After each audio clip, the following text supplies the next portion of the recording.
My name is Sheila Toll. I am a proud member of the League of Women Voters, and I will be your moderator for this evening's candidate forum for the City of San Diego District 4 Council Member. Okay, thank you to our hosts, Alpha Phi Alpha Fraternity, the Zeta Sigma Lambda chapter. We would also like to thank the candidates, Martha Abraham, Johnny Lee Dang, and Henry Foster for attending. Most importantly, I am thrilled with this many people. Thank you all for attending and becoming an informed voter. The League is proud to be nonpartisan, neither supporting nor opposing candidates or political parties, but always working on vital issues of concern to members and the public. For clarity, I do not live in District 4, and therefore I'm impartial regarding this election. This forum is an opportunity for you to ask questions you care about most and a chance for the candidates to explain their positions. It's a forum with the voters, not a debate between candidates. Okay? So I'd like to thank you all for coming. We're using the League of Women Voters format. This is going to drive me insane. Okay. We're using the League of Women Voters format for this candidate forum as part of this mission to educate voters. And the candidates have all agreed to this format in advance.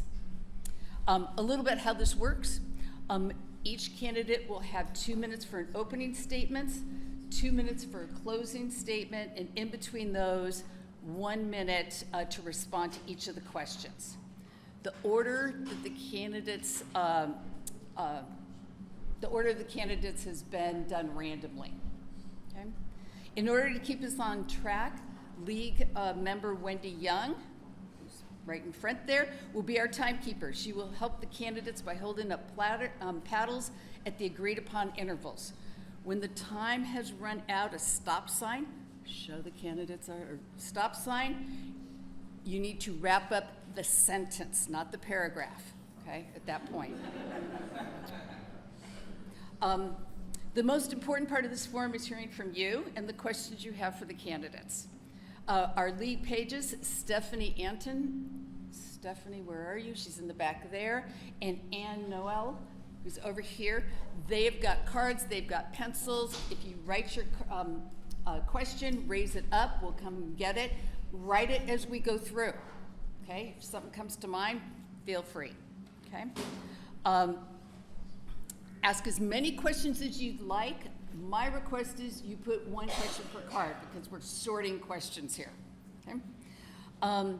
Ask it in a general way so that you kind of get the full candidate answer. Use civility and respect.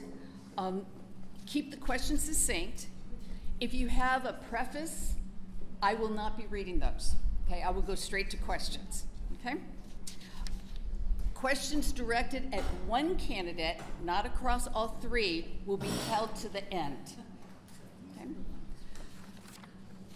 Okay, the question cards are then given to Jane Andrews from the League and Rod Matthews from our host, and they will be screening through the questions.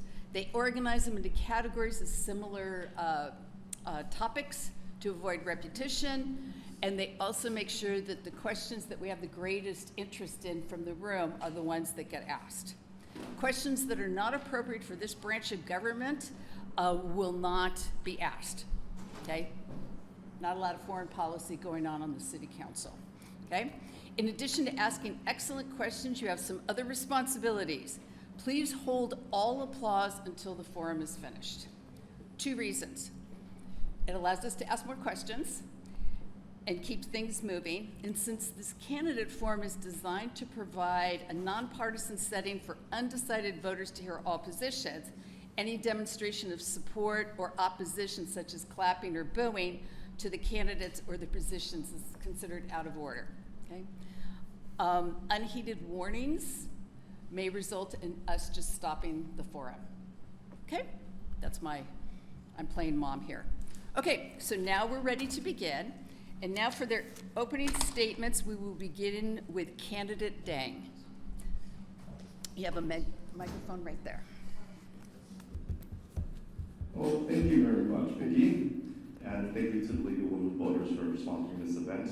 I appreciate what you guys do as an organization to promote candidate forums across the entire Hold it a little nation. bit further away. And my name is Johnny Lidang, born and raised here in San Diego.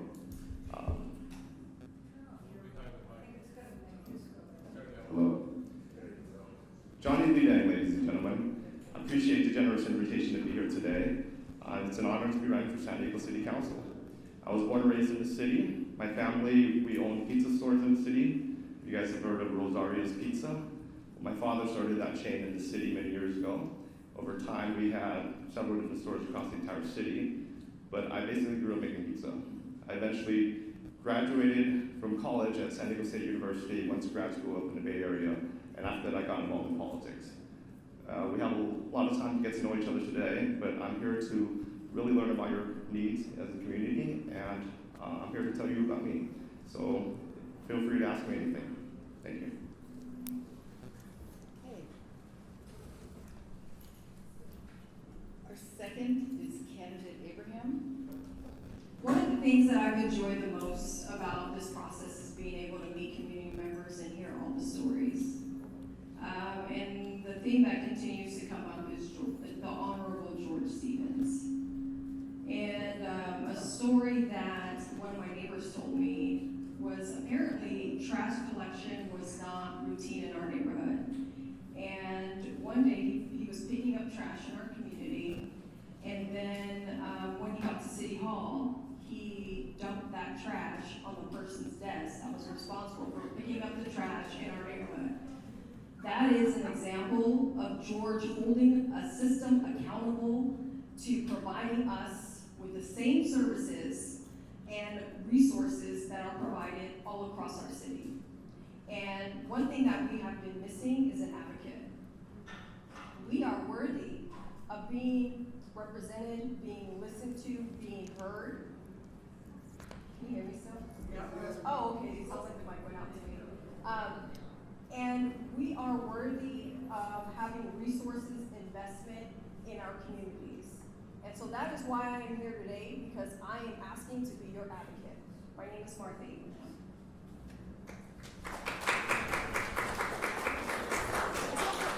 Okay, so then next is candidate Foster. I can. Hello. Hello, everyone. I'm Henry Foster III, currently the incumbent serving in the 4th District, and here as a candidate. It is such a pleasure and honor to be here. I made my way to City Council by way of a special election. I just reached 2 years in office on April the 8th. So I am so honored and pleased to be before you again. If you don't know, and I just want everyone to understand that my first term is a short term because I wanted to be a special election. So 2026, the term that we are here to discuss today, this will be my second and final term. So I just want everyone to know that what's at stake. Also, just a little bit about me. Hopefully, my story, you're not unfamiliar with my story, but I'm born and raised here in District 4. Not in the city of San Diego, born and raised right here in the district. I currently live in Valencia Park, right next door to the home that my grandparents owned. My grandparents were one of the first African American families to move into Valencia Park. You're familiar with red mining and what took place back in the 50s and so forth? We were only allowed to live in certain areas within the community, and that's back down in D8 and some parts of the D9. Went to Lincoln High School, graduated from Lincoln High School, went on to Hampton University, where I must say I met my beautiful wife, Anthony Foster, and the proud father of 2 kids, both at Hampton University. I'm here again to ask for your support to continue the work that I started. I have about 12 years of experience in the city of San Diego. I'm the only candidate that has policy experience, that wrote legislation, that got legislation passed, and I'm here to keep doing the same, to be an advocate, to fight for District 4, and to continue bringing investment into our community. So again, vote Henry Foster III. Thank you.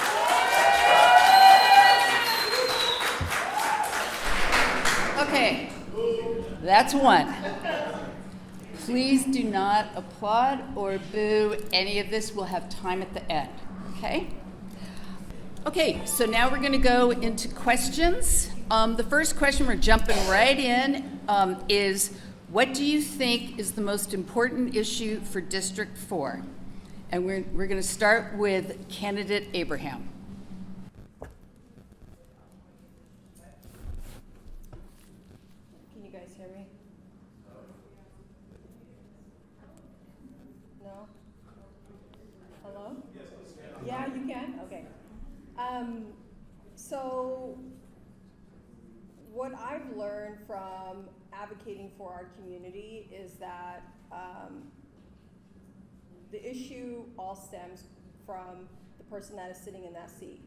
And so if we don't have effective leadership, we are not going to get the resources and the opportunity and the investment in our communities. And so it's important that we have an advocate at the table that is going to ensure that we are being advocated for at City Hall, and that everything that we do is in the best interest of people. Okay, next will be candidate Foster.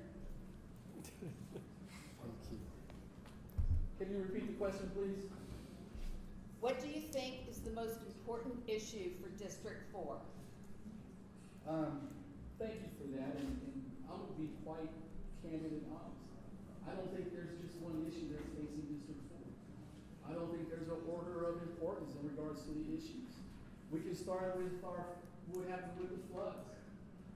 We had severe flooding in 2024. Our infrastructure is severely under design. What have we done? We went through and secured over $140 million just for District 4 to take care of our channels and channels to prevent that flooding from happening again. We're going through a significant redesign right now in Marie Lyman Park in the Black Arts and Culture District. So when we talk about bringing investment to the district, look at my track record. Go through the city's budget.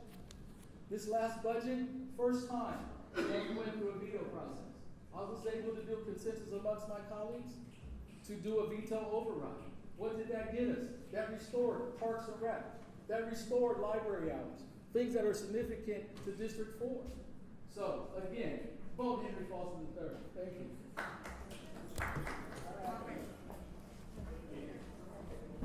Okay, and last is candidate Day.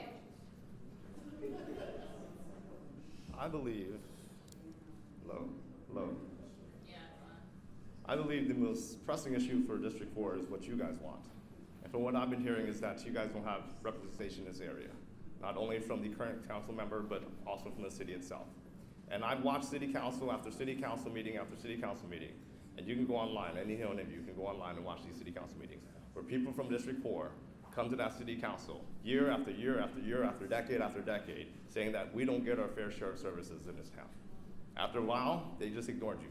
They think that just happens every single year. But I'm a person who knows that that's true. Not only have I looked at how much we've been getting in this part of town, I've looked at the rest of the city, how much they're spending. And we definitely do not get our fair share of services in this town.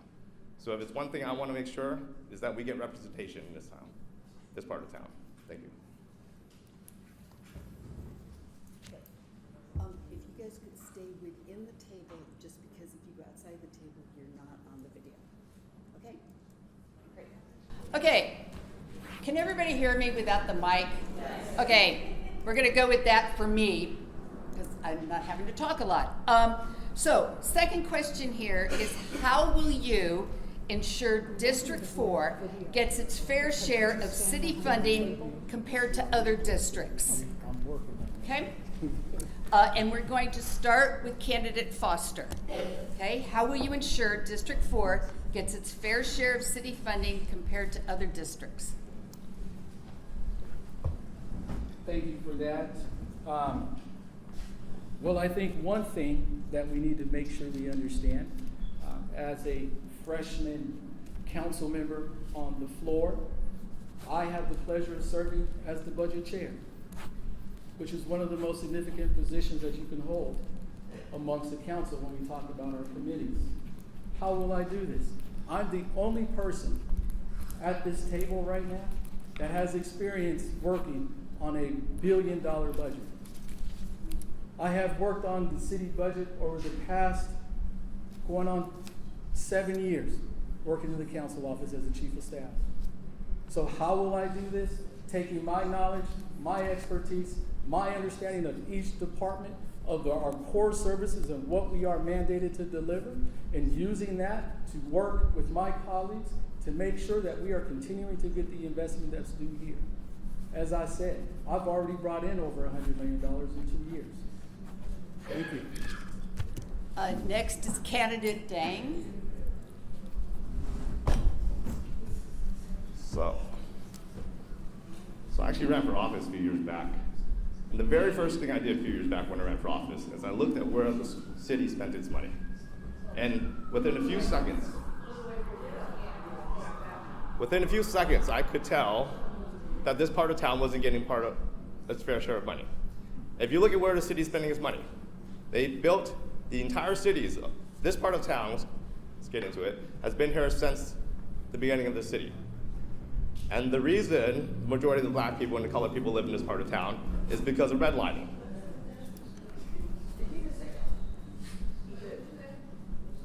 I said the majority of the people who are in color that live in this part of town is because of redlining in the past. It's because they didn't allow us to live in any other part of town. So historically, we have lived here. And after the civil rights movement, we were allowed to move to other places in town. But since then, what has the city done for this part of town? The reason we had the civil rights movement was because of redlining, because of not getting our fair share in this part of town. How the city, who was responsible for all of us and our needs in this area, weren't giving to us. And since then, this city has built on add-ons of cities, okay? Mira Mesa, Rancho Penasquitos, Rancho Bernardo, S4 Ranch. They built the entire city up there, new schools, new parks, new community centers, and new everything for the entire rest of the city. Yet they're gonna say that we here are getting our fair share when it took us into 1996, 1999 before we got our first library. Okay, and last is candidate Abraham. So one of the root cause issues in our community is systemic disinvestment. And an example of that is actually our Climate Equity Fund. Our Climate Equity Fund is money that goes into a fund that is specific for communities of concern, and we qualify under those communities. There was $9.4 million in this fund that they transferred into the general fund. And as he said, he is the chair of the budget committee, and that was allowed. So $9.4 million that were supposed to build climate resilience in our community was stolen from us and was allowed to do that by city council. And that happened again the following year, $6.6 million.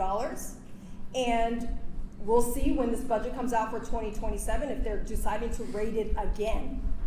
Those are examples of what cannot happen in our community, because climate justice is racial justice. It's also health equity. All these things work together to really improve our quality of life. If we're not breathing clean air, we're gonna have worse health outcomes, and we already are a community that has a shorter life expectancy than other parts of our city. So it is gonna take an advocate that is gonna ensure that the resources that we need to thrive come to our community, and working with other leaders like the mayor and other city council members to really ensure that we receive the resources that we need. Okay, next question.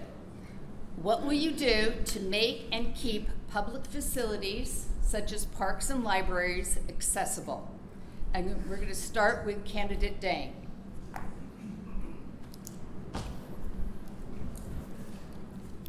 Kind of confused about that question because, excuse me, all public facilities are supposed to be open to the public and accessible to everyone.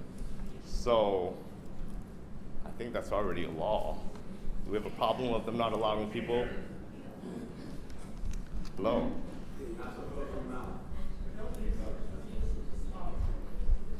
How about now? I believe that our public facilities should be accessible to everyone because they're, quote, public.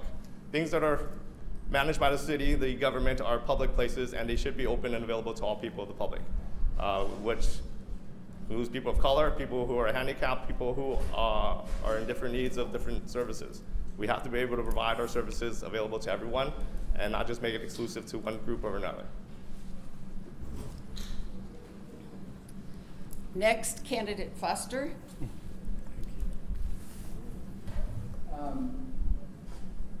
Just really quick, as we talk about things like the Climate Equity Fund, Sir, if you walk over there, you're out of the film. Sorry. when we talk about the Climate Equity Fund, that fund is to supplement capital improvement projects. It is not meant to 100% fund projects. So when we talk about the importance of climate equity, that's when you hear me talk about the $146 million that we're bringing in to take care of our channels, right? When we talk about what are we going to do with our parks and libraries, I'm the council member that led the charge of the council to restore library hours, park and rec hours that were cut by the mayor. I'm in the office that got the $37 million for the Oak Park Library that we'll be breaking ground on in May. Those are the results of the work that we have been doing in the District 4 office. We're going to continue to do that work. We got $1.7 million for new restroom in Marie Wideman.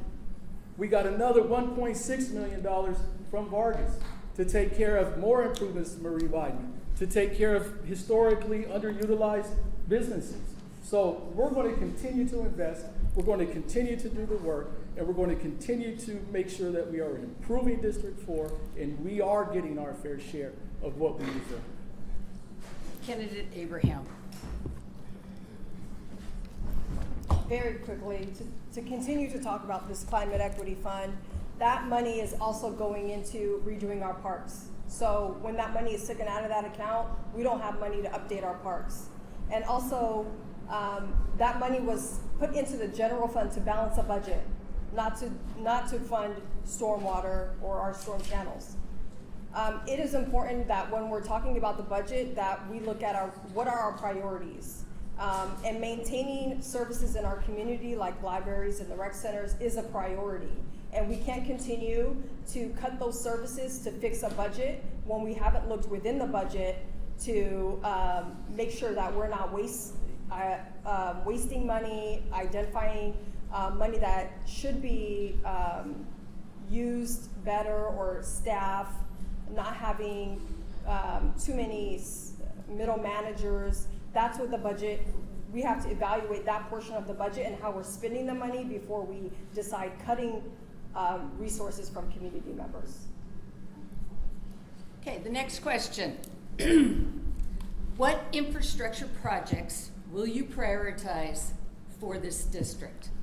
Okay, what infrastructure projects will you prioritize for this district? And we'll start with candidate Abraham.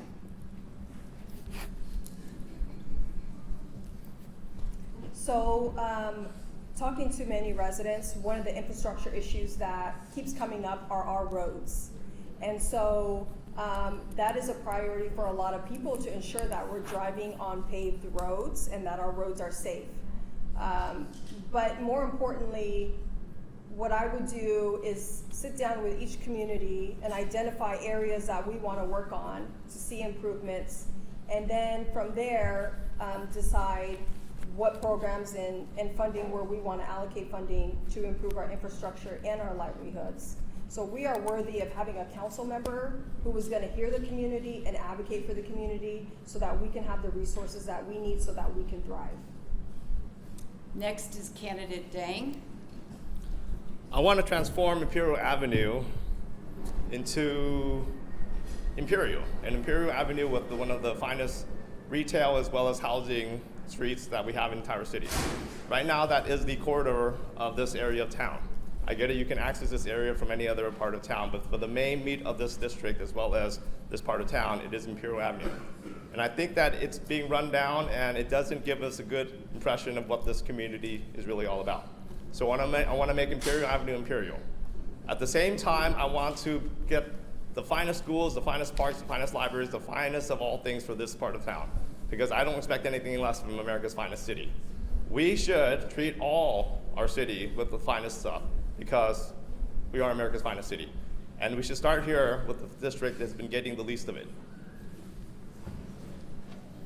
Candidate Foster.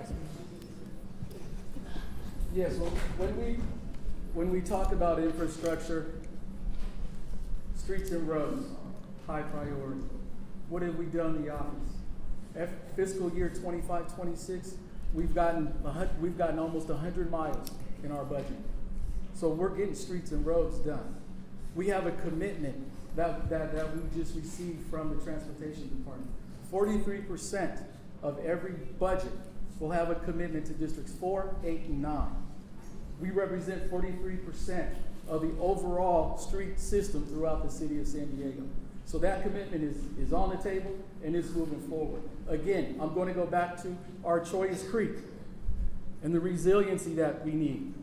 $146 million is what we have in our coffers to get our Choyas Creek designed, to get it up to speed with where it needs to be. So when you talk about infrastructure, streets and roads, we need to work on our stormwater. I'll pause there.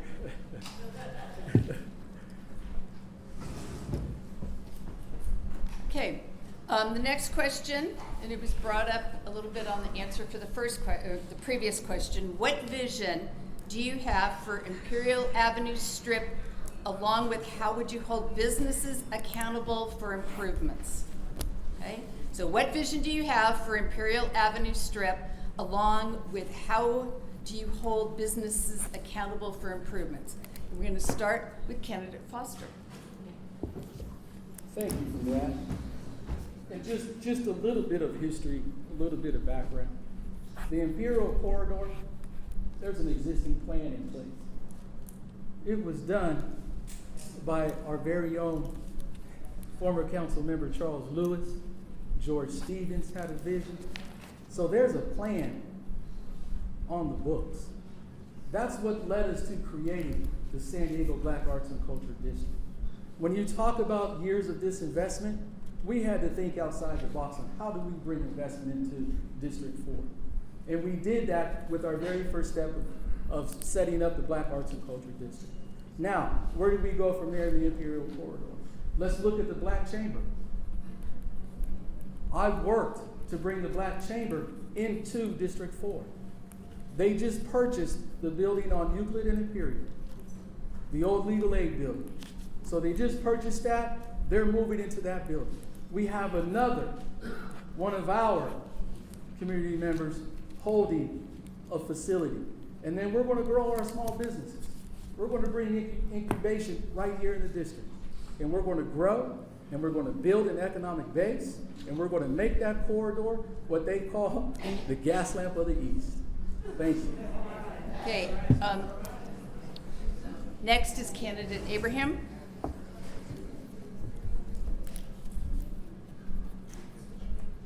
So what has already been done on Imperial, establishing the Black Arts and Culture District, I really see that as continuing that vision, the vision that is also in our community plan, and it really being a mecca where we can celebrate our culture and our history.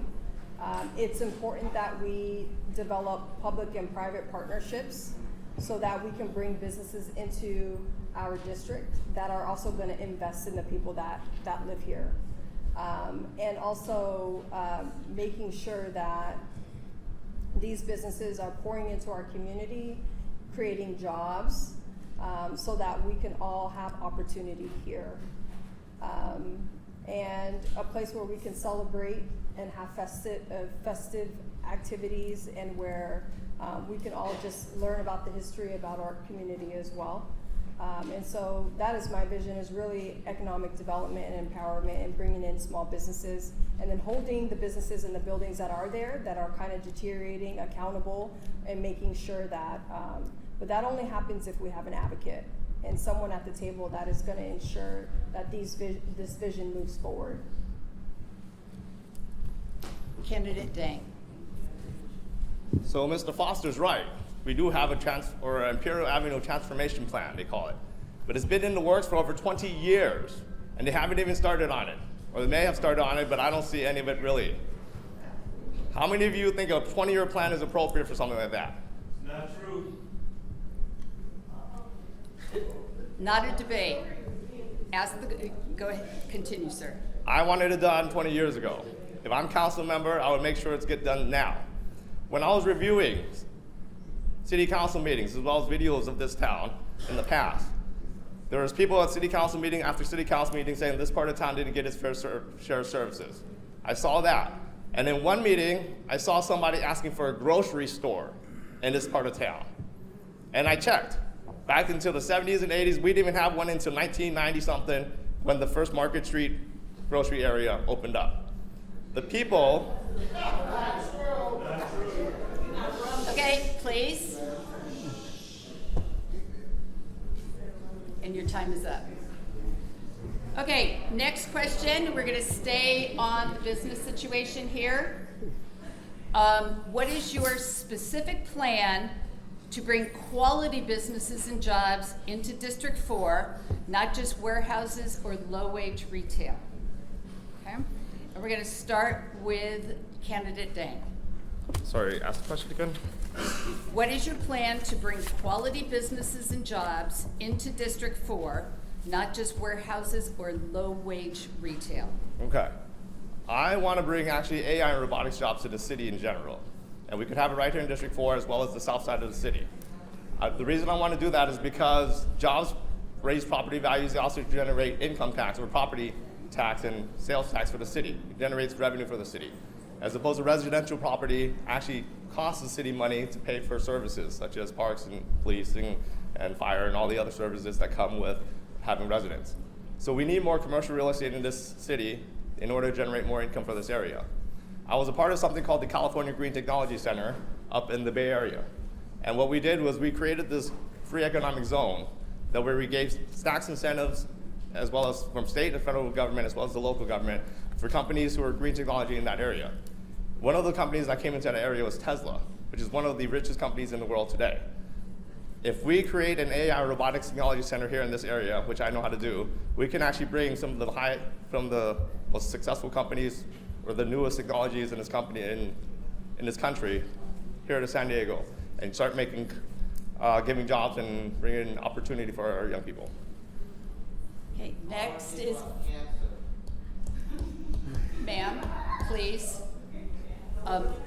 Next is candidate Abraham. Economic development is critical for our district, and that is actually one of my priorities, is developing public and private partnerships to have businesses like, let's say for an example, one complaint that's I've heard is that we don't have access to quality care. So if we were to develop a partnership with UCSD to bring a clinic here, that would create jobs for the people in this community. We would ask them that they would hire a percentage of people that are from this community. Those workers would also be unionized workers, so then we would have workers that were working in better work conditions, having a fair wage. The fair wage allows them, helps with their living costs, expenses, so that helps reduce their expenses. If they live in the community, they can drive or walk to work, which helps reduce gas emissions and their cost of living. But anyways, sorry, I'm running out of time. Just making sure that we're developing partnerships with businesses that are gonna not only bring economic development, jobs, resources, but also improve our quality of life. Candidate Foster. Thank you. Well, just to be clear, we are already making progress with an urgent care. We just had a meeting with San Ysidro Health about 2 weeks ago. So this is something that community members, all names of names, Barry Pollard, we've had Dr. Aflalo that have been working on this.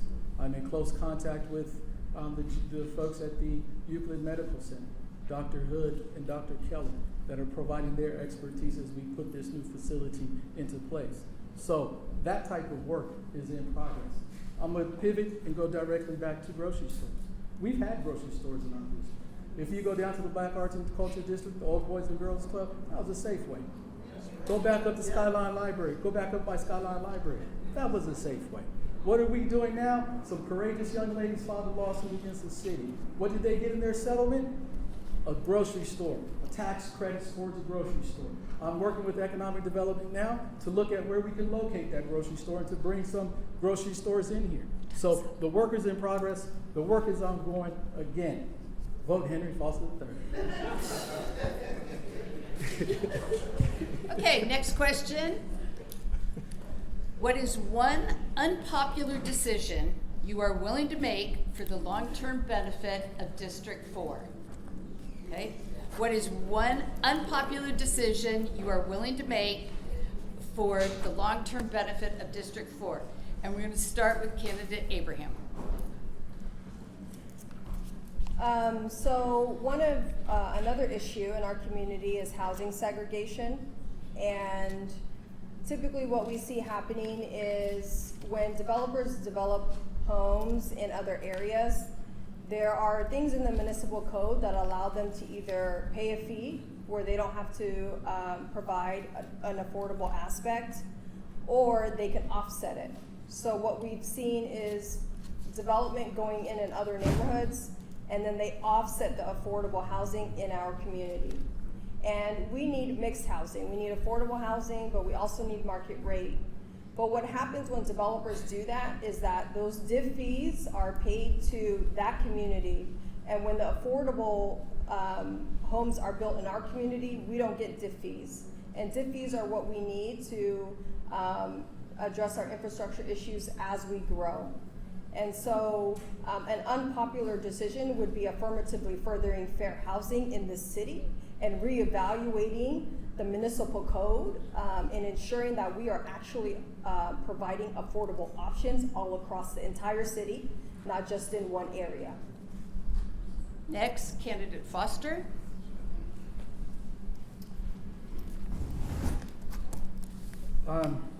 Unpopular decisions come with the job.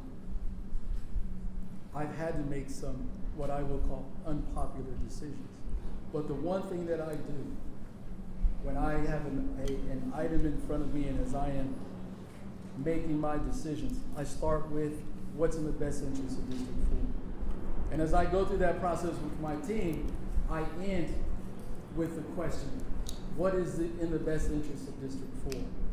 So we talk about housing. What do we take care of with housing? I took on an industry. I took on and rewrote the ADU bonus density program.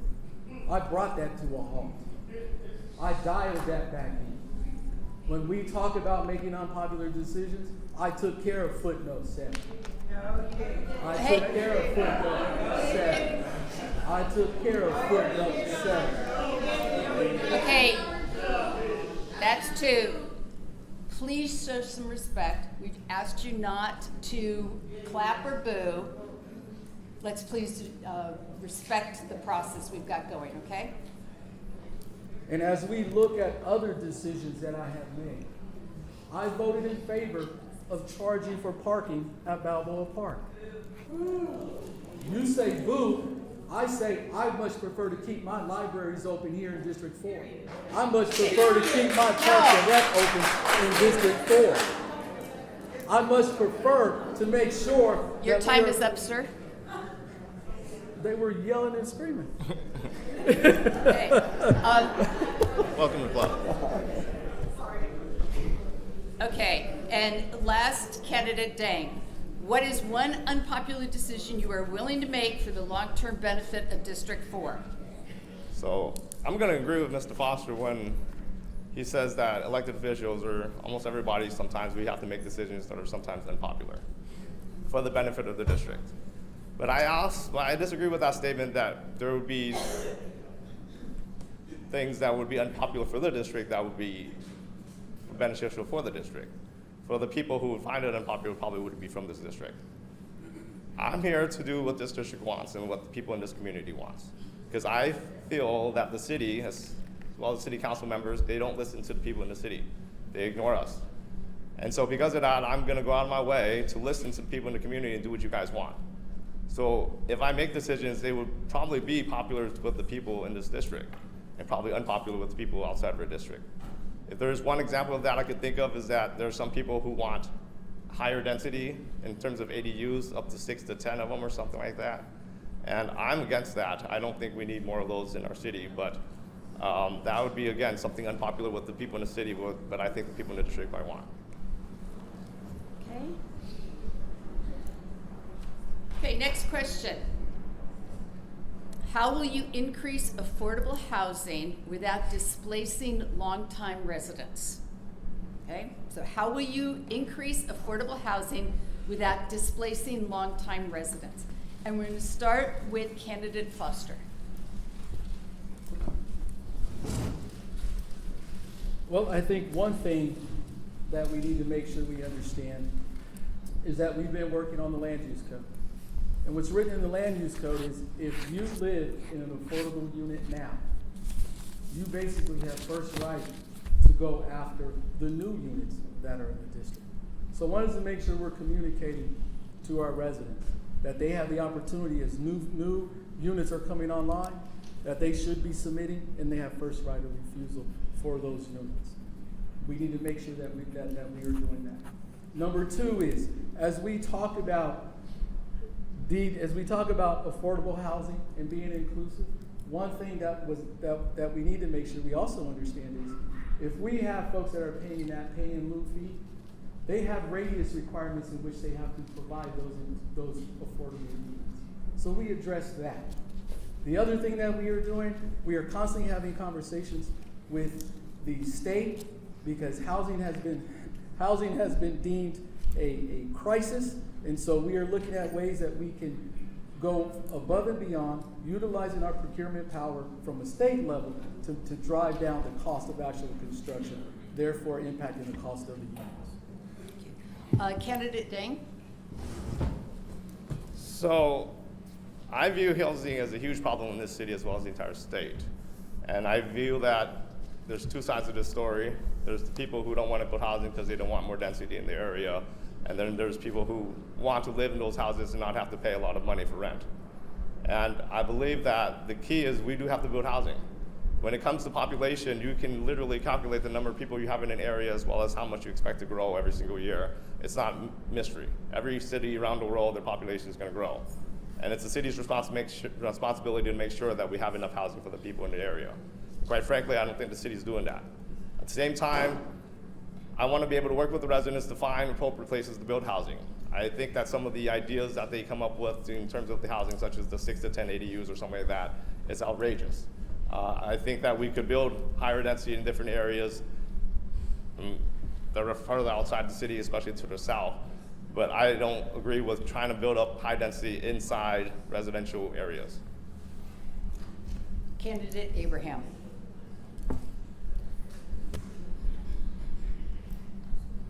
I think it's important to first start with assessing and analyzing the current affordable programs that we have to ensure that they are actually effective.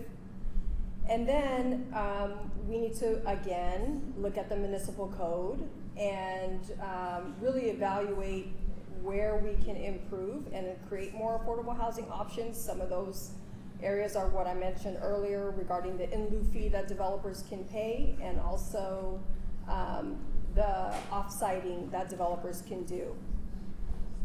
With tenant protection from displacement, I think that's going to be critical as we grow and bring businesses in and bring opportunity in. And so there are natural ways of doing that while we can preserve NOAA units that will continue to create naturally occurring affordable units in our community.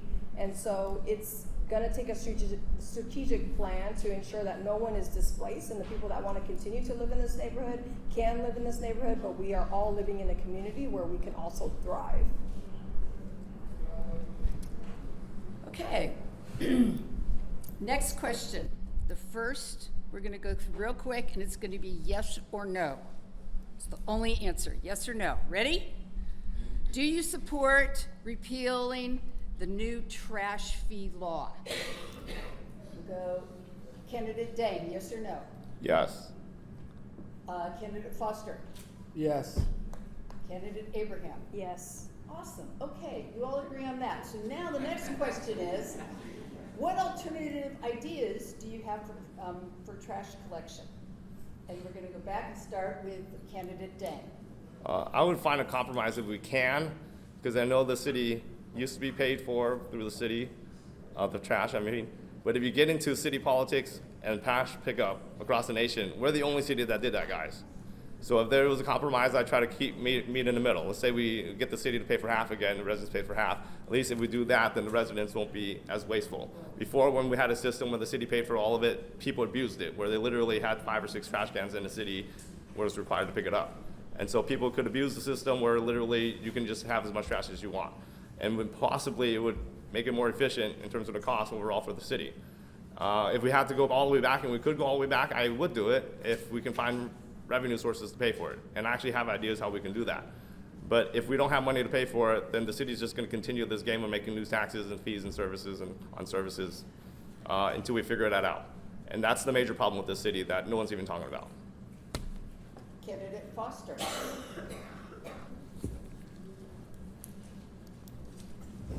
Just to clarify,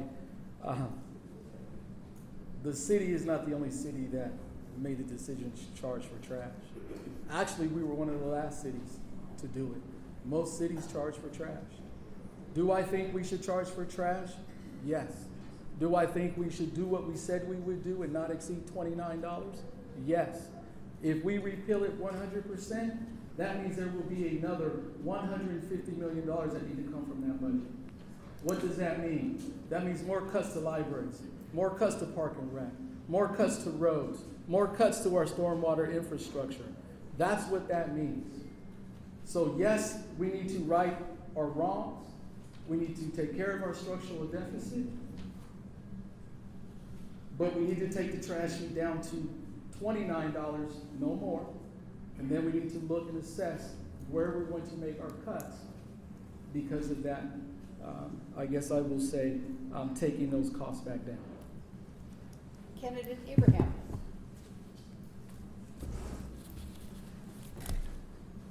One of the biggest issues with the trash fee is that it wasn't done transparently, and the rollout also wasn't transparent. And so it goes back to what are our priorities when it comes to our budget? Are we going to continue to nickel and dime residents to fix a budget crisis? Or are we going to look within our own budget and cut expenses, identify waste, consolidate departments? And I think that is something that we have to look at. I don't agree with continuing to find ways to charge residents to fix our budget crisis without first looking within the budget and making sure that it's a responsible budget. Okay, next question. What is your plan for the homelessness in this area? Okay, what is your plan for the homelessness in this area? And we're going to start with candidate Abraham.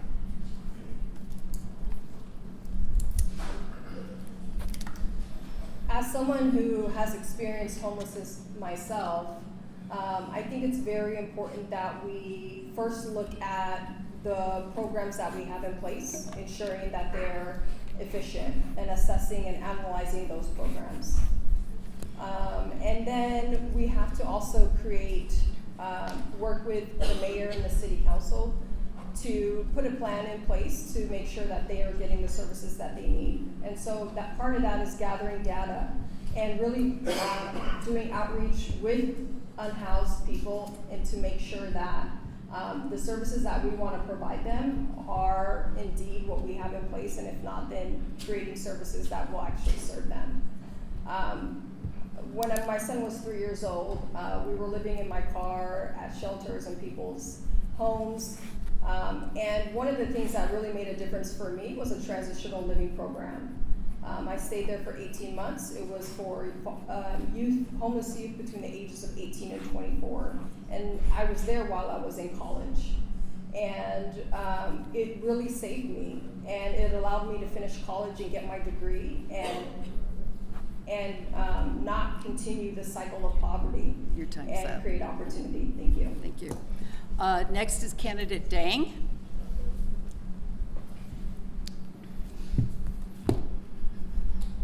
I believe that the majority of homeless people, that their problem isn't the fact that housing's too expensive or they don't have a job. That may have been the precursor, the straw that broke the camel's back, the thing that got them where they are. But I feel like after a period of time, they become lost.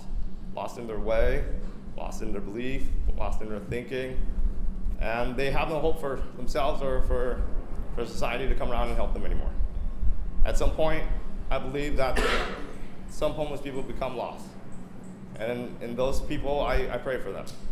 I believe that God, churches around here, the community does a good job, or they try to at least, to provide a solution for them. But I believe that if there's one thing I can do as council member is try to stop the cycle from happening. A lot of the homeless people in the city actually originate from this part of town. They have city council meetings where they discuss how the homeless people come from this part of town, and they feel that if we improve the environment in this area, such as the schools and the education and the libraries, that it will provide more economic opportunities for them so that they don't have to end up homeless and on the streets. Your time is up, sir. Yeah. And last, candidate Foster. I'm last, huh? That's a great question. Right now, if you look at the city's budget, we typically spend about $105 million or so on homelessness services. Where are those services deployed? Basically downtown, East Village. That's where all the homeless services work.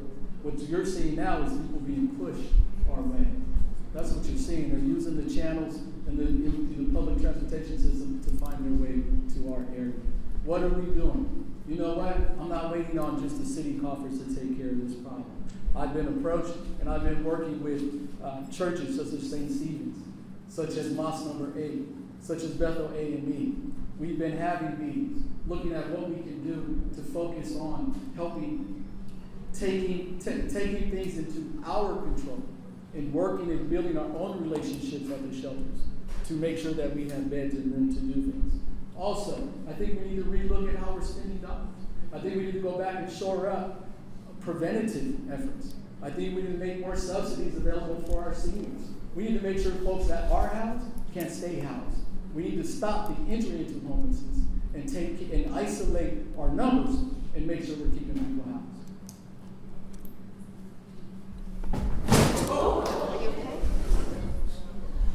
For the people that are standing, if you want to sit, there's some chairs here. Otherwise, I support your standing. Okay. Currently, the deficit, given the deficit we are currently in the city, how do you plan to protect or advocate for the vulnerable but necessary services in District 4 that impact and serve most in-need residents? Okay, I'll give it one more time here. Given the deficit we are currently in the city, how do you plan to protect or advocate for the vulnerable but necessary services in District 4 that impact and serve most in-need residents? And we're going to start with candidate Foster. Well, thank you. I think first off, this is where experience and understanding the district comes into play. I'm not going to go out and have to learn the district. I'm not going to have to go out and learn the people. And so, as we look at the budget, look at what I do every day.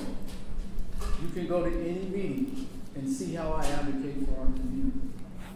What will I be advocating for in this budget? Again, parks and recs, libraries, streets, roads, infrastructure, housing, right? Preventative measures for homelessness. Those are the things that we will continue to look at. We want to make sure that we're looking at our policing budget. We need to do more with our policing budget. We need to make sure that we are bringing alternatives to the table, that we have our No Shots Fired program, that we have our drop-in centers. We need to make sure we have our peacemakers that are out there working with our youth, providing opportunities, and taking care of our own. Okay, next is candidate Abraham.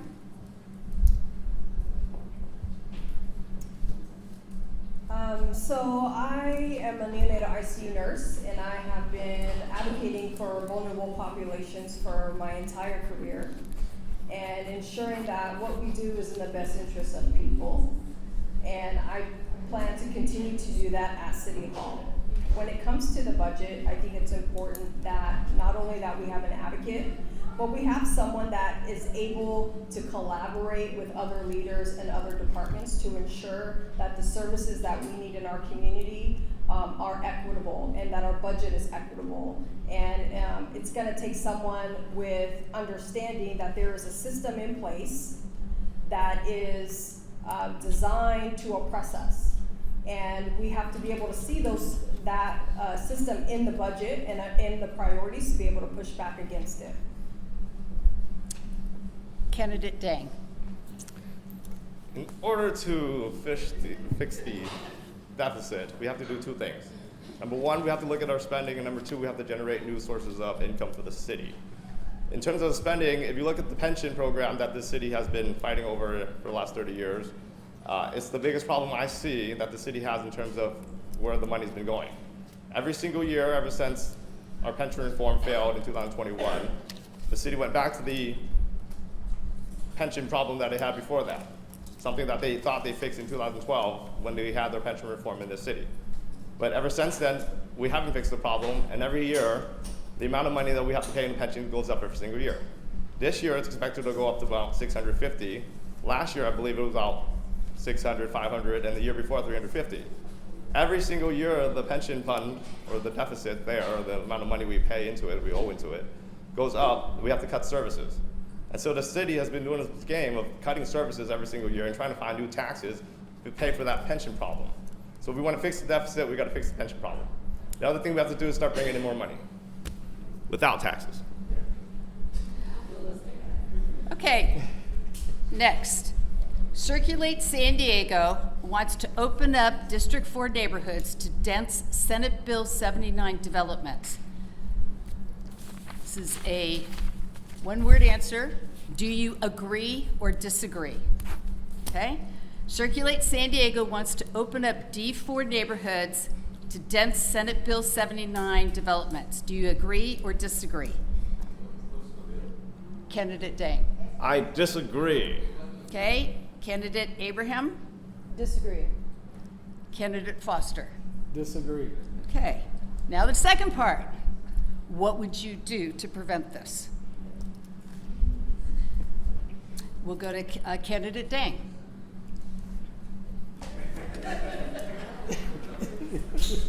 I believe in local control. Senate Bill 79 is the state bill that allows them to build high density next to transit lines. And the cities and the states have been going this back and forth against, what they consider transit, right? So is it high transit, and so the cities basically don't want to follow what the state's been saying for them to do. That's what SB 79 is. There's a new bill that just came out this January, SB 677, which is intended to fix the discrepancies in what we define as transit and all the other things that people have been fighting about. But long story short, the state still wants us to build more housing, and therefore they're making these rules where basically anybody could just build right next to transit and not even have to ask permission from the city. Of course, the cities disagree with that, and so they've been fighting about this for I don't know how many years now. So I disagree with SB 79 because I believe in local control. I believe the people here should make the decisions for our area, not the state of California, who doesn't know who we are, who doesn't have to end up with suffering the consequences of their decisions that they have no idea what they're doing. Candidate Abraham. Density housing is one of the main issues in a lot of our communities. It's actually one of the issues that I've been advocating against, and that has led to me being here. When we grow, we also have to have infrastructure. Growth and infrastructure go hand in hand. And so what is happening in some of our neighborhoods is 40 units, apartment units being proposed to be built in backyards. And no one wants to live that way. Although we need housing, there are other ways that we can create affordable housing and not creating all this density in a community that doesn't have the infrastructure to support it. And part of doing that is affirmatively furthering fair housing. And that requires us to look at the municipal code and ensure that we are actually providing housing and affordable housing in all parts of our city, not just concentrated in one area. Candidate Foster. I agree And one of the things that we are already working on in regards to SB 79, because of the way that the law was written, we are looking at how that bill will be implemented. We have an opportunity to, per se, pause and bring up and look at a plan specifically for areas such as District 4. So what the goal and intent is to do what we have in our housing element now. And that is to focus, and again, I'm going to go back to the litigation that was put in place, is to make sure that we are looking at putting affordable housing in high and highest resource areas. That's what we are starting to focus on. That is written in the housing element plan. So now we need to pull out 79 and figure out how we achieve that with the current laws and things that are already on the books. So I'm advocating and working with the planning department to take a 2-year pause to our community, focus on high to high resource areas, and let's put a plan in place and make sure we're building balanced communities. Okay, staying on housing, by what means will you commit to notifying the community members about plans for new housing? We'll start with candidate Abraham.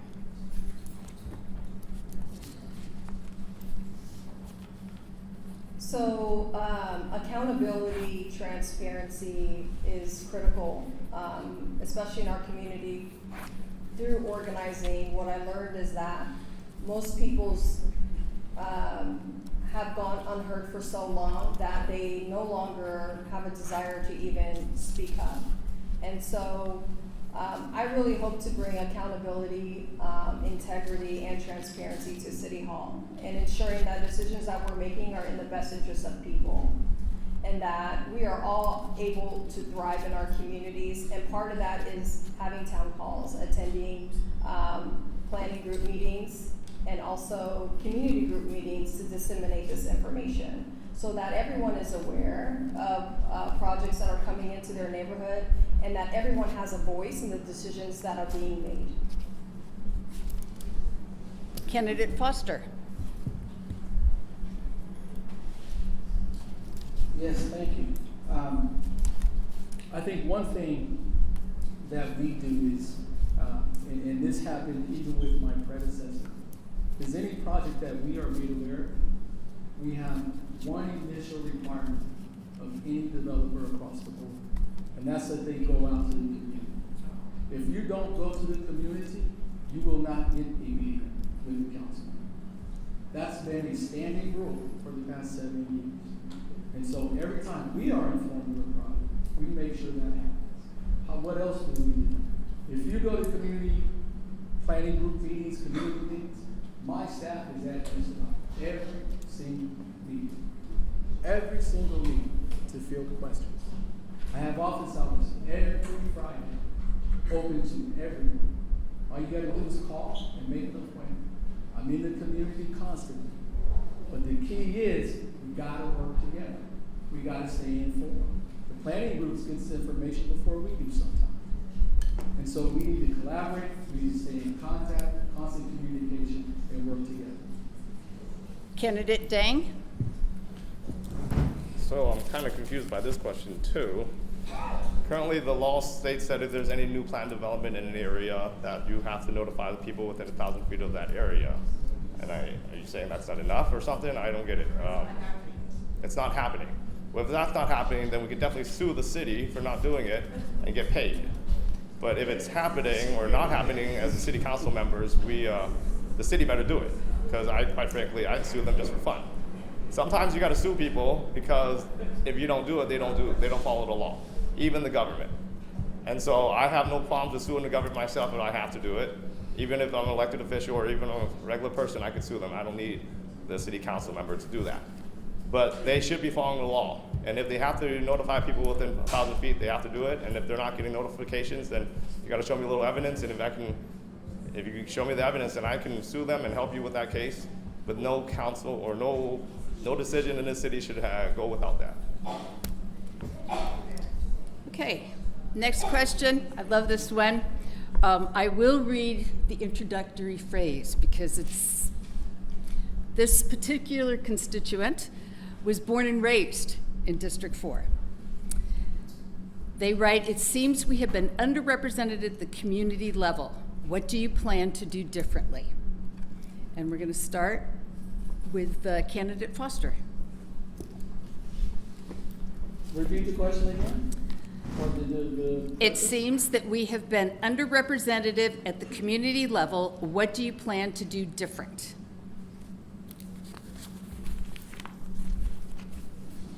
I don't think when we talk about community collaboration that there's necessarily something different that I would do.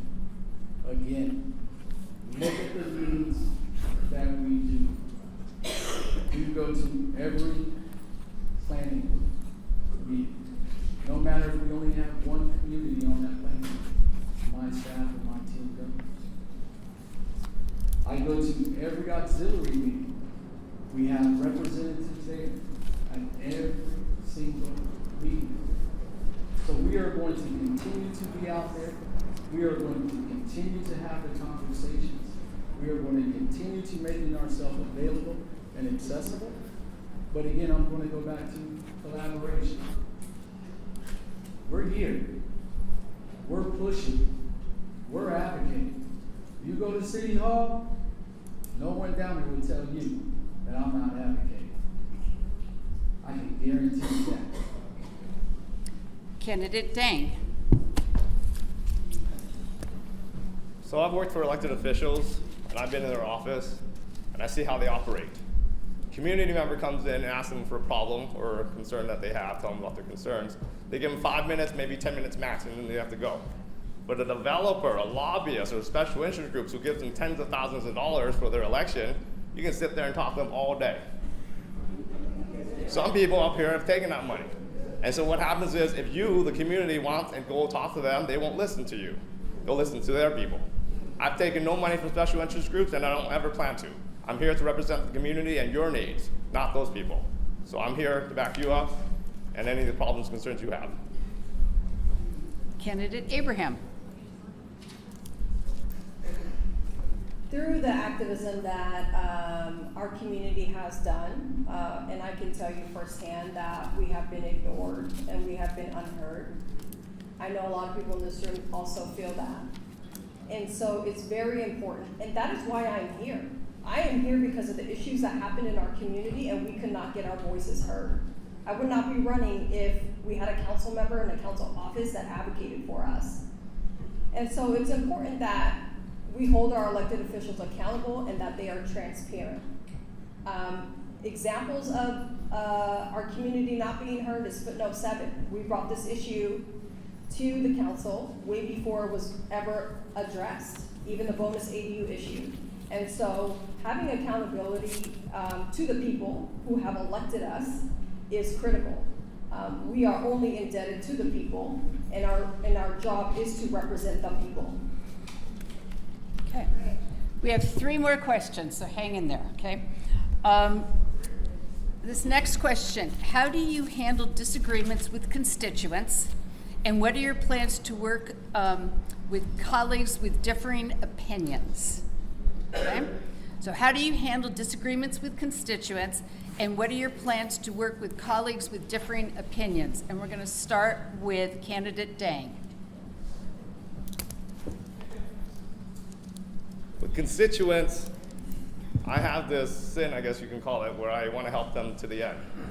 And that's probably what I'm going to do with you guys. Some elected officials, they're going to play this game of, we don't have money, or this and that. The first excuse they can come up with is the first thing that comes out of their mouth so that they don't have to deal with your problems. But I know, as an elected official, or not elected, but as a person who works in politics and community, that if there's a will, there's a way, and these guys could have done it if they really wanted to.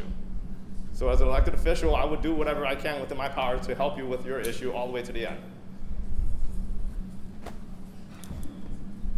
Candidate Foster. Again, I'm going to do what we have been doing, and that's to keep our door open. My door is always open. I understand frustration if we talk about housing, if we talk about trash, if we talk about tax measures. I understand.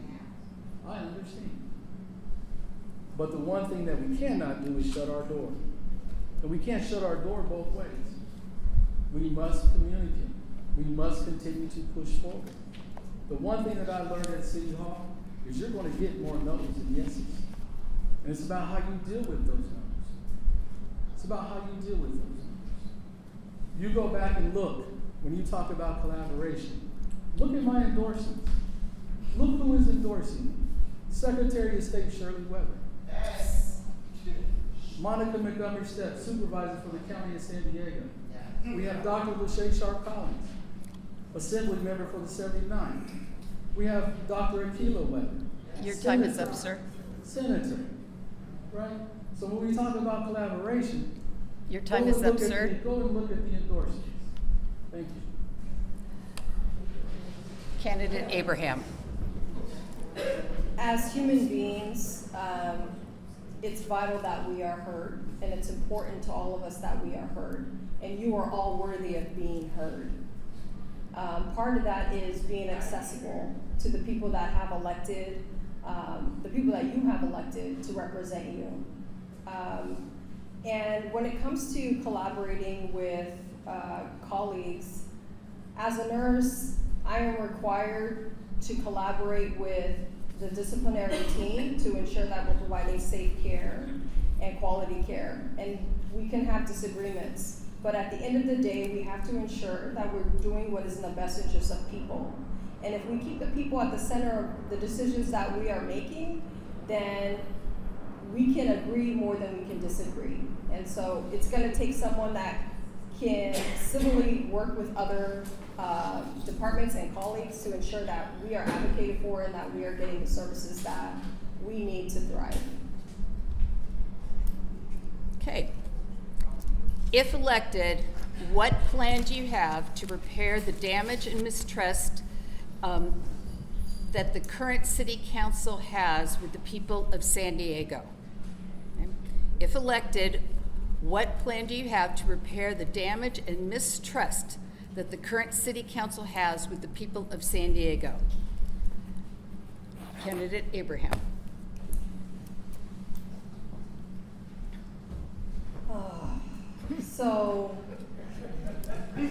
Sorry guys. I have been to many city council meetings yelling and screaming, and what I learned is that if all you do is stand outside and yell and scream, then all you will ever be is a yeller and a screamer. If we want change, we have to get on the inside. And that the change only happens on the inside. And so it's critical for us as a community to elect representatives that are gonna advocate our voice, represent our voice, not just in our district, but across the entire city. So I plan on being that voice for the city of San Diego and for the people in this district primarily. Candidate Dang. So this city and the city council has a serious problem when it comes to trust as well as dysfunction when it comes to the city council. The people in the city are not being heard, not at any level, okay? Whether it's the residents or the people at city council meetings, they don't hear or they don't listen to anyone. Because of that, it's generated tons of mistrust as well as anger and resentment towards the city council and the city itself. If there's one thing I could do to fix that as a council member is I would listen to you guys. But quite frankly, I believe a lot of the yelling and shouting and anger and the resentment towards each other is because they're not listening to them. And that's why they speak out of turn. That's why they speak up at meetings and out of turn again. And that's why they yell and scream.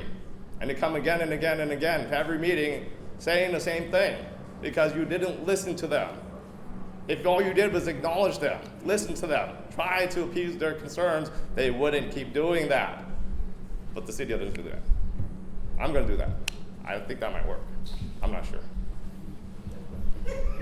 Candidate Foster.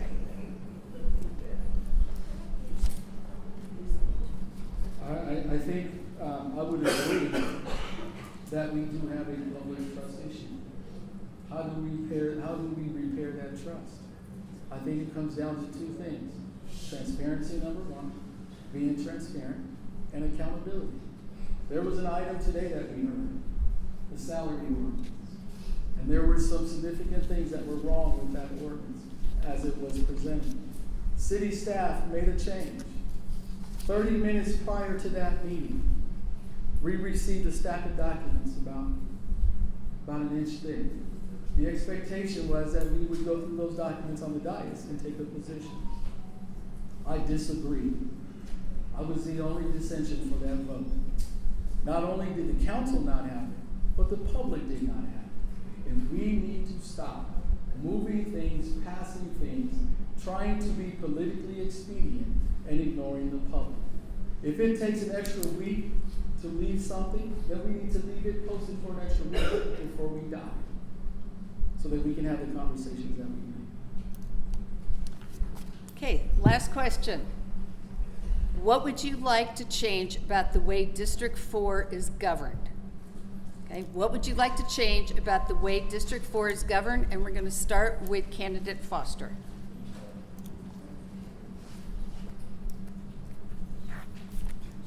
I'd like to have more people in office. Right now, we're being asked to cut $80,000 from our budget. That's a buy. What does that mean?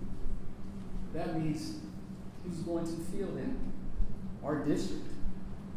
So if I can change something, it would be having more resources so that we can spend more time out in the community, informing, educating, being transparent.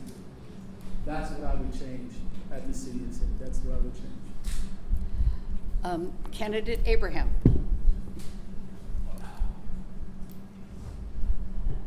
What I would like to see different in our community is all of us having a voice at City Hall.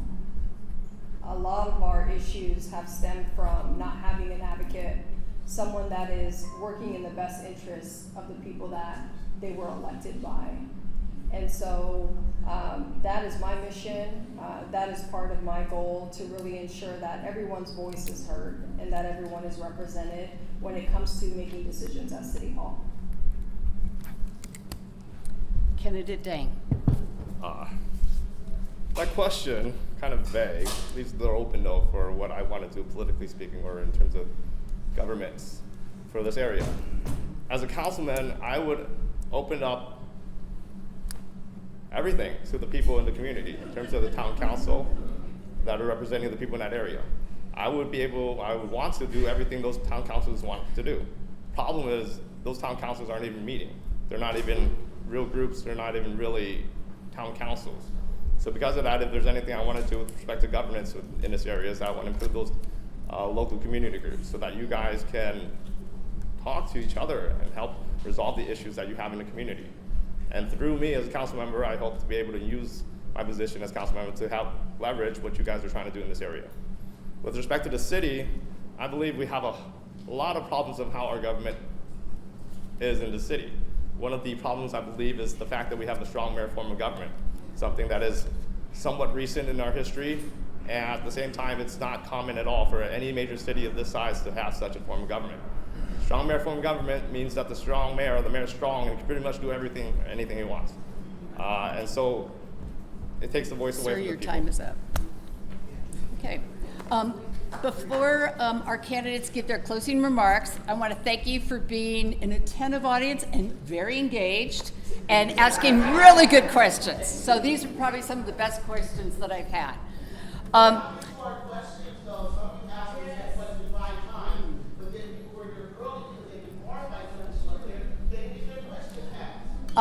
I had people that were reviewing all the questions, so we tried to do the best we could, okay?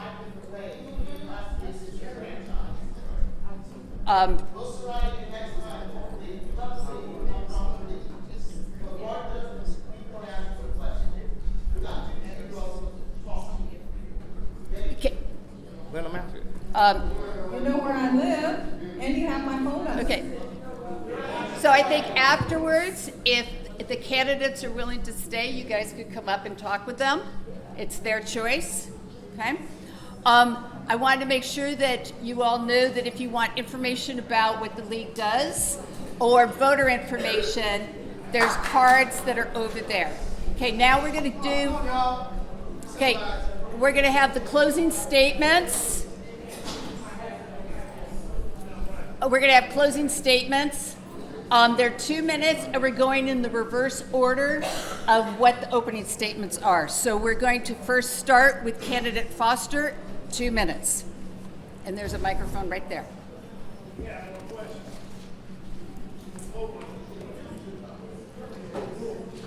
ready? Are you Go ahead. Thank you again for everyone coming out, spending this time. Hopefully, you got to hear a little bit about all of the candidates here tonight. But this comes down to experience. This is not a job that you want someone to come in and have to go through training. We don't have time for training. We need action, and we need action now. It happens every day. Again, right now we are about to get the budget released tomorrow. And I hope everyone takes a look at that budget, because there is $120 million worth of cuts in that budget. And so as we talk about what our district will look like moving forward, we need everyone involved. We need to make sure that we are at the table. We need to make sure that we are taking care of our needs and what's important to us. And I am that candidate, that councilman that has that experience, that has that knowledge, that has the relationships, that has the endorsements, that if you look at my record, I get it done. So I ask that you continue to support Henry Foster. When that ballot hits your home, check that box, Henry Foster III, for council member District 4.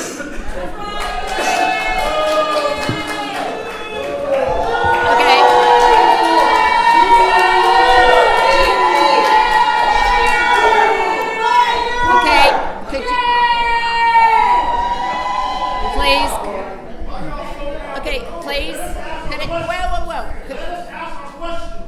Let us finish this. So next.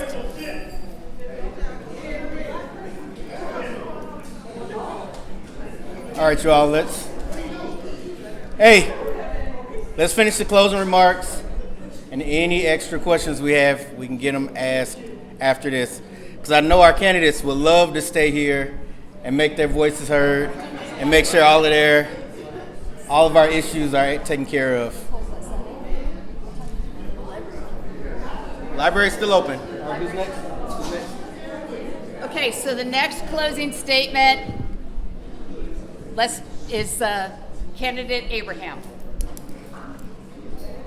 So I moved to Emerald Hills when I was a kid. We lived here when we were kids, and one thing that we were so amazed by was that this community, it was well manicured. We were so impressed by the people that lived here. There were black families that had careers, and they were professionals. And as a kid, I remember thinking that when I got older, I wanted to buy a home in this community. And 20 or so years later, I was able to buy my first home in Emerald Hills. And I chose to buy my home in Emerald Hills because I wanted to invest in a community of people that look like me. I wanted my tax dollars to be generated in a community of people that look like me, and I wanted my son to be able to experience what I experienced when I was a child. But the community that that I found was not the community that I remembered. And through advocating for our communities, I learned that our issue really stems from the seat at the table, our representative.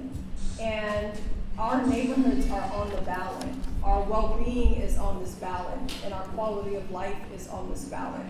We have to decide if we want to continue on this road, or do we want to see change? Because change is going to happen on the inside, and we have to get inside to make those changes. So how do we get a different result if we just keep applying the same solutions? We have to want change, and we are worthy of a council member who's going to hear us, who is going to take our concerns and create solutions that move us forward in creating thriving communities. And when we talk about experience, I have one question for all of you. What has that experience gotten us? Okay, and then last.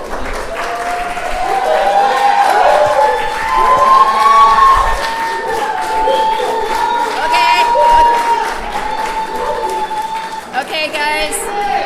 Hey! And next, last.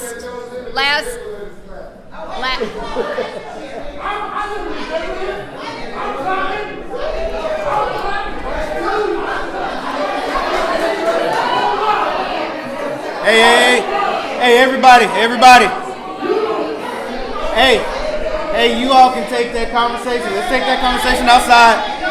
Let's get our last. Hey. Let's get our. Hey, just a second. Hey. No. We're not gonna do that here. Let's let our last candidate make his closing remark. And then after that, you can say whatever you need to say outside. Go ahead. Candidate Day. Hey, the questions that were asked were the ones that were sent up here. Hey, let him make his closing remarks. Go ahead and start your closing remarks. Gentlemen, Hey! if you just give me 30 seconds, I'll be out of your way. I really just want to thank all of you.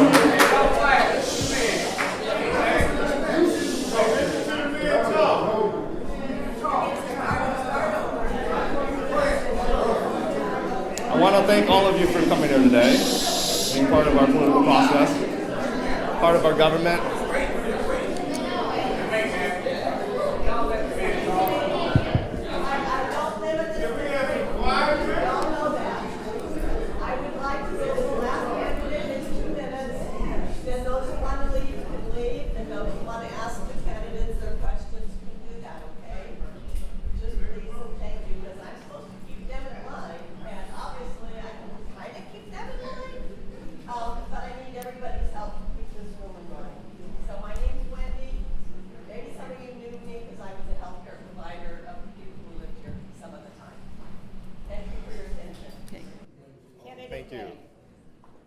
Thank you.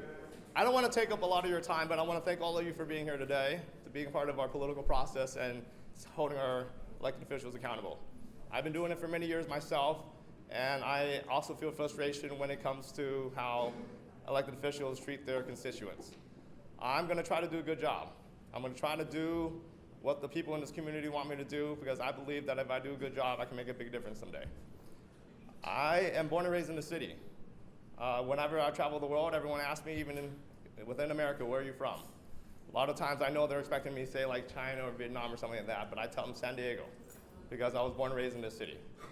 I can't tell them I'm from China, I can't tell them I'm from Vietnam, because I was born and raised here. If I was born and raised in China, I would speak Chinese, I would act differently, I wouldn't act like I do here. If I was born and raised in Africa, I wouldn't act like I do here, I wouldn't speak like I do here. I was born and raised here in this city. And because I was born and raised in this city, I look and I act and I do the things I do because I was born here. As a San Diegan, I believe that our city was full of heroes, people who stood up and defended our way of life when we needed it. And I feel that our city is at one of those times when we need somebody to stand up to what this city is doing to its people. And so I'm here to try to fight for what I believe is justice and righteousness for our people. Thank you. Okay. Now we're going to invite everyone.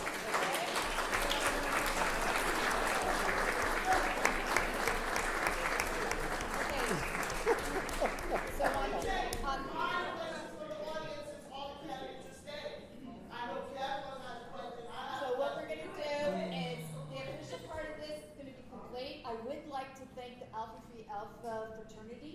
Alpha Phi Alpha fraternity incorporated. And the League of Women Voters, and I want to thank the candidates for attending the forum tonight, and thank you, the voters. Okay?